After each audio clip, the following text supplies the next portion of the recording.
Bonjour à tous, l'émission que vous allez écouter fait suite à un gage de Gaël parce qu'il a jugé sur des précédentes émissions que j'utilisais beaucoup trop d'abréviations ou d'acronymes.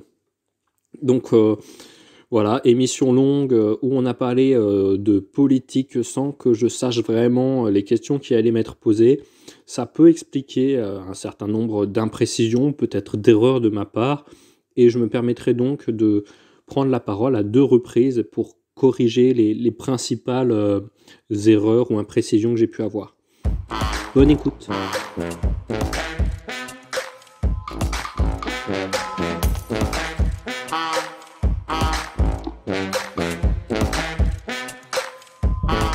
Salut Nico. Salut Gaël. Bon, on se retrouve aujourd'hui pour faire un format un peu plus long parce que D'abord, c'est parce que c'est un gage.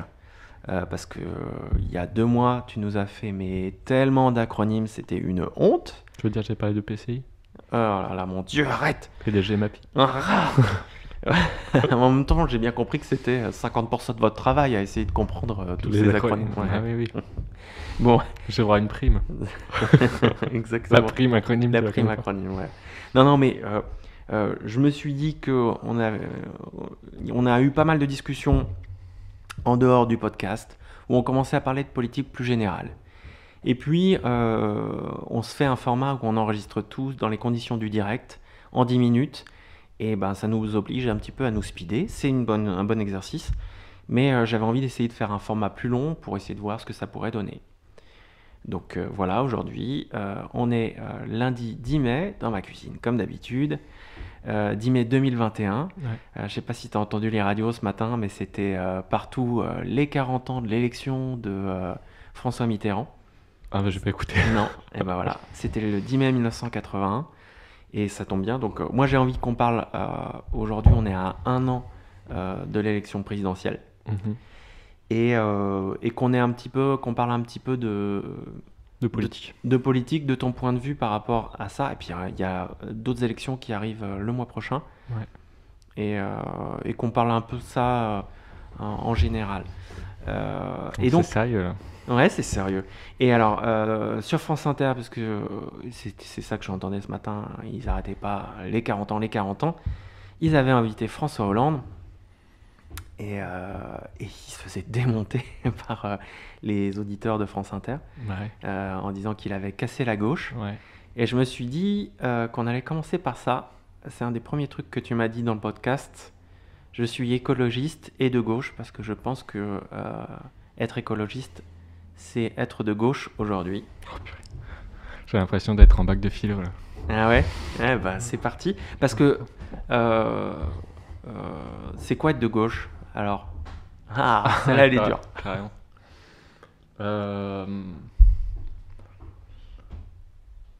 Waouh. Ouais. Non. C'est quoi? On peut peut-être être plus anglais. C'est quoi être de gauche chez les Verts? Chez Écologie, Europe Écologie Les Verts? Bah, là, actuellement, c'est l'idée de porter, de participer à transformer le système pour qu'il soit plus équitable pour tous, je pense. À la base, c'est des questions d'équité et c'est une forme de volonté d'avoir un égal accès aux services publics, le fait déjà de penser que les services publics sont essentiels. Chez les Verts, peut-être que ce que les Verts en particulier, c'est qu'ils ont depuis toujours une vision qui n'est pas centralisatrice, mais où la région a l'échelle régionale a une grande part parce que ils ont tendance à penser toutefois comme un peu les Landes en Allemagne qu'il faut donner une certaine autonomie au territoire pour qu'ils puissent organiser les choses en fonction de leur singularité.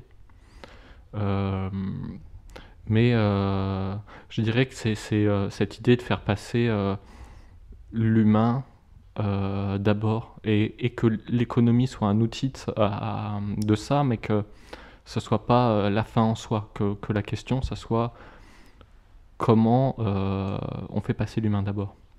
Et avant toute autre considération. Pour moi, c'est un peu ça, la base de la gauche. Et aujourd'hui, l'écologie est de gauche parce que si on n'a pas... parce que toutes les grandes crises qu'on va vivre, parce que maintenant on n'arrivera pas à passer à côté, je pense que malgré tout, il faut être actif pour se sentir utile, pour pas subir et puis pour amortir ce qu'on va vivre. Là, tu vois, on parle beaucoup de résilience, mais je crois qu'aujourd'hui on est là, c'est comment on amortit le choc pour qu'il soit moins dur pour tous. Et clairement, les crises qu'on va vivre, c'est sur les plus pauvres qu'elles vont être le plus impactantes. C'est pas les plus riches. Donc en fait, on a l'impression que le social et l'écologie sont deux choses déconnectées, parce que c'est difficile de faire le lien, mais en réalité, elles sont très liées. Là, par exemple, on a une crise Covid qui est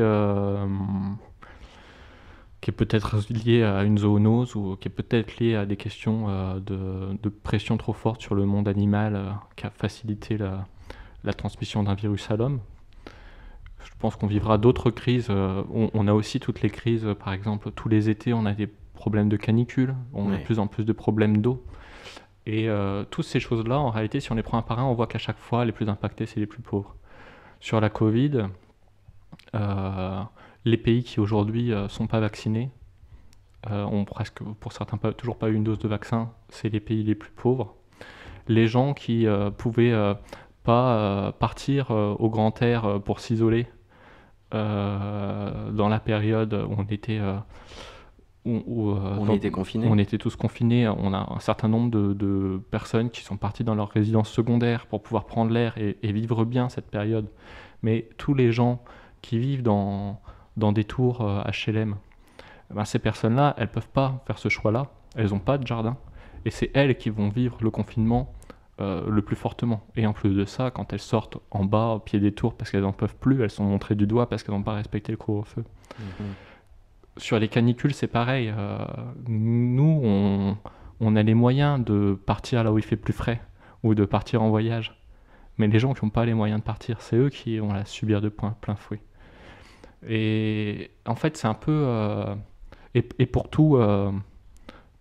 pour toutes les crises, ça va être comme ça. Voilà. Bon. Et alors, quand tu dis quand même que t'es de gauche chez Europe Écologie Les Verts, il me semble que c'est une famille qui est pas que à gauche, qui est un peu sur un... Alors, il y a tout un discours qui dit qu'il faut sortir un petit peu de ce clivage droite-gauche et que l'écologie, c'est un... En réalité, c'est une manière de... faut la mettre au-dessus de toutes les politiques publiques parce qu'en fait, l'urgence est tellement grande qu'il faut arrêter de penser les choses en disant il y a le social, il y a l'écologie, il y a l'économie. Souvent, les dossiers sont encore découpés comme ça. Et puis dans l'écologie, on va mettre la biodive. Alors qu'en réalité, même quand on pense notre politique économique, il faut la penser sur comment on adapte notre économie, comment on la réinvente par rapport à ce nouveau paradigme. Et